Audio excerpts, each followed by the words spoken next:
they were shocked. As a small business owner, Yeah. how upsetting is this? It was very upsetting for me because, you know, we work hard for this. In this Tomball area, it took me over a year to open. Now, police are looking to identify the two women, including whether the gray Hyundai Elantra is connected to them and whether they may be linked to similar theft of service cases in the Houston area. Boy. So we got to talk about a viral incident that is being called a pamper and dash, right? We've talked about Don and Dash stories that are happening across the country where you have these same individuals, right? Always the same suspect, the same common denominator. They all look the same. They all act the same. They all sound the same. They're all the same, okay? Let's be honest, okay? Let's be honest. We all recognize these individuals, okay? They are eating food, right? Going to restaurants, partaking in services, and then they're not paying, right? In this case, we have a pamper and dash. So you have two Bonnet bandits who decided to go to a nail salon to get over $450 worth of services, and then they decided to walk out instead of paying, which is a tragedy, right? For a business owner, okay, when you provide that type of time, that type of service, it costs money. And instead of these women, you know, paying, they decide, you know what, we're going to steal, right, by leaving, because that is what this is. So without further ado, let's go ahead and get into this, because let's hope that these suspects get caught. We begin this evening with an unpaid $450 tab. Tonight, a Tomball nail salon is out hundreds of dollars after two customers spent hours being pampered and then just walked out. Walked out. Police now trying to track them down. Michelle Choi speaking exclusively with the owners and explains how businesses can protect themselves. Yeah, employees here at Dolce Nail Spa tell me those two women actually sat in these two chairs getting what they call top-of-the-line services. But when it was time to pay, that's when they say things quickly escalated. Yeah, so they were sitting here, number 8 and number 9, right here. Owner On Lee says last Thursday, two women walked in, sat down, and asked for a manicure and pedicure each. They get everything that the top of the service can get. Racking up a total of about $450. But when it came time to pay, he says one woman claimed she needed to grab her credit card. And one girl walk out the car first, and then get the car ready to turn around right here. And then one girl ran out from the store. Outside security cameras capture that moment, showing a woman on the phone quickly walking out the front door and several employees running after her trying to stop them. I was shocked at first. You know, I never thought it was going to happen here. Cell phone video captures what happened next. Wow. Look at them. Look at them. It's the same individuals, right? The same individuals, the same demographic. These ghetto, bonnet, bandit, hoodlums, right? Because that's what they are. Let's keep it 100. Hoodlums, okay? Some ghetto baby mamas who decided to partake in services that they couldn't afford, right? Say, hey, we're going to go out and get pampered. We're going to get pampered. We're going to get our nails done, right? We're going to do all that. And we're not going to pay for it. We're going to leave. And see, this is why stereotypes exist. This is why racial profiling is a thing, okay? It is a survival mechanism, not just when you talk about your own physical well-being, but for your business as well, too, okay? This is why I myself personally, when need be, right, engage in racial profiling, right? If there's a sketchy situation, if I'm out at night at some random gas station or something like that, my racial profiling senses turn on, right? I start racial profiling everywhere, right? Hey, I stay away from certain individuals that, you know, they don't look like they from around these parks. You know what I'm saying? You don't look like you from around here. I'm going to stay as far away as I can from certain individuals. It is what it is. And I'm as black as I can be, right? But I understand that it is a survival mechanism, not just, again, for your physical well-being, but also for your business, okay? And this is why I don't blame business owners who are now saying we're going to charge you in advance before we give you any service, especially if you look like this. If you come in here wearing a bonnet, you know, looking like this, right? Looking like you just got out of bed. If you come in looking like this, we're going to charge you up front. We're not going to take any risk, right? I don't blame them, because the services need to be paid for up front, because you just never know, right? This is why we can't have nice things as a society. You can't, because, you know, in the ideal world, you would pay after you actually get the service. That way, you know, you got quality service, just in case, you know, they don't do something right, or, you know, something is off or whatever, you know, you have recourse. But we don't have that option because you got too many people stealing. They're ruining it for everybody, right? That is what's happening here. And I'm sick and tired of it. I'm sick and tired of the same individuals ruining regular, normal people being able to enjoy the goods, services, public places, parks, right? Amenities in our country, right? In our cities, in our local communities, in our neighborhoods. I'm sick and tired of it. I just am. I'm sick and tired of covering these stories. I have to cover these stories because they're important stories, right? But I wish we lived in a world where I did not have to cover these stories about these same individuals, the same demographic of people ruining everybody's fun, okay? That's the problem with these people. They ruin everything. They living off the government, so they're getting food stamps. They're taking our tax dollars. They're getting free health care, right? Medicaid. They're getting all types of other government benefits, Section 8.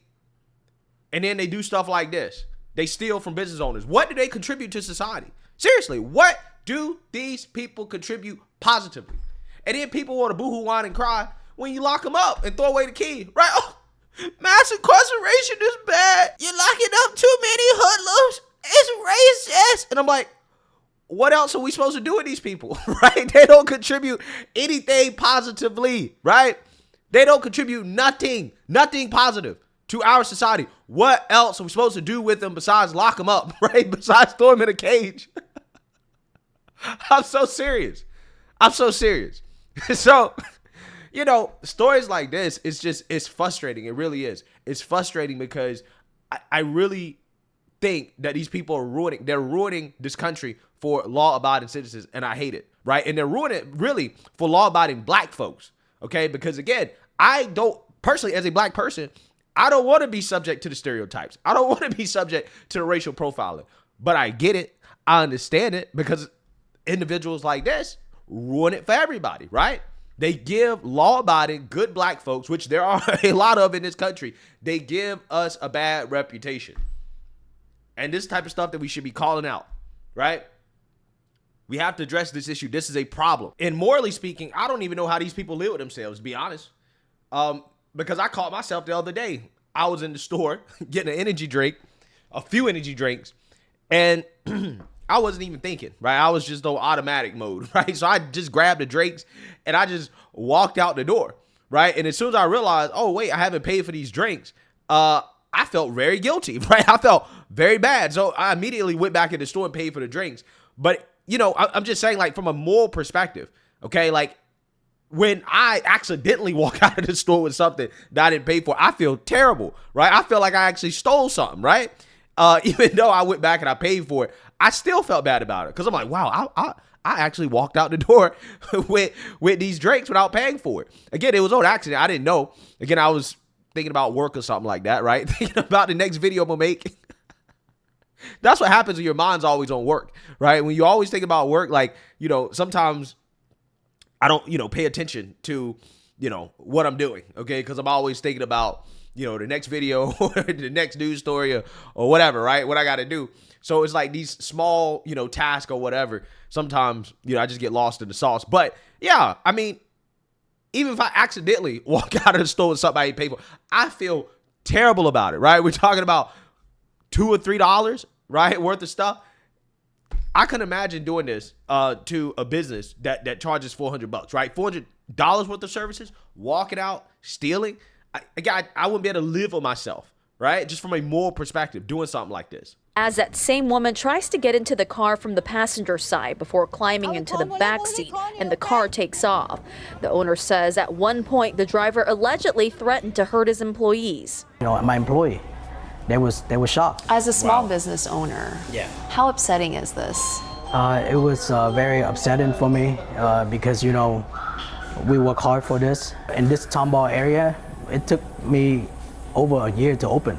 Now, police are looking to identify the two women, including whether the gray Hyundai Elantra is connected to them and whether they may be linked to similar theft of service cases in the Houston area. Tomball police say there are steps businesses can take to protect themselves, including requiring payment up front, keeping a card on file, requiring ID, and using an electronic sign-in system. That way, that ensured that they've been identified, and in case they just decide they don't want to pay or whatever, then they'll at least have their information. But one thing he stresses: now, what should business owners or employees not do? Never, ever try to stop people that's fleeing from your business. It's too dangerous and it's too big of a risk for your safety. Advice Lee says he now shares with his staff. Even though law is one point, but the safety is another thing. You know, that's the most important thing. If you recognize those two women, you're asked to contact Tomball police. Back to you. Well, let's hope they get caught, right? Let's hope they get caught and that they actually get locked up. That's what needs to happen. Okay, you need consequences, accountability for these types of individuals, to be honest with you. Okay, the harshest of consequences. Now, notice this is a so-called minority business owner who is devastated that this happened, by the way. Okay, the woke revolutionaries would probably say he's racist for being upset for not letting these black women just steal, right? What do you mean? They don't have enough money to get their nails done. They can't afford it, right? You know the excuses that they make for why black folks steal, right? Well, they're hungry, right? Well, they just needed their nails done. Yeah, that's how these people think. But this guy could have easily been a black person, right? And I'm just saying this because I've seen stories where you had black business owners be subject to the same thing, right? The same type of theft. And what happens is that these business owners, when you steal and you continue to steal to the point where they can't make money, they can't make profit because the employees still got to be paid. The equipment got to be paid for. All of the stuff that they use, the inventory to do the nails, right? All that stuff got to be paid for. That stuff was used. Labor was used. So again, when you're out on your money like that, right? And it's to the point where you can't turn a profit, then that's when the business shuts down. When the business shut down, then that's when the jobs go away. When the jobs go away, that's when income, revenue, tax dollars leave the community. And then when the community turns into a shithole, people are going to be boohoo-ing and cry, oh, it's the white man's fault. It's systemic racism holding us back. Oh, God, we need more resources. We need more investment. No, you don't need more investment, right? You need to clean up crime. You need to start locking the criminals up. If you lock the criminals up, then the investment will come. Everybody likes taking black people money, right? Everybody likes that. But at a certain point, it's not worth it, right? It's not worth it. At a certain point, it's like, nah, it's just better not to do business with these people. But hey, black folks spend money. So the opportunity is there. You just got to clean up the crime. You got to get rid of the bad ones. The people who contribute negatively, who don't contribute anything positive, who steal, who commit crimes, who rob, who kill. Get rid of those people and you're going to see more opportunity, right? You're going to see more investment. You're going to see more resources coming to the community. You're going to see all that stuff. But it can't happen unless, again, you clean up the crime, right? You prevent this type of stuff. So, this is a bad situation for this business owner. I hope that these individuals are caught. Part of the reason why I'm doing this story is because it certainly needs to go viral. Everybody needs to see the face of individuals who would do something like this, and they need to be held accountable to the fullest extent of the law. So let me know what you guys think. Make sure you like, comment, and subscribe. Most importantly, share a Black conservative perspective. Peace.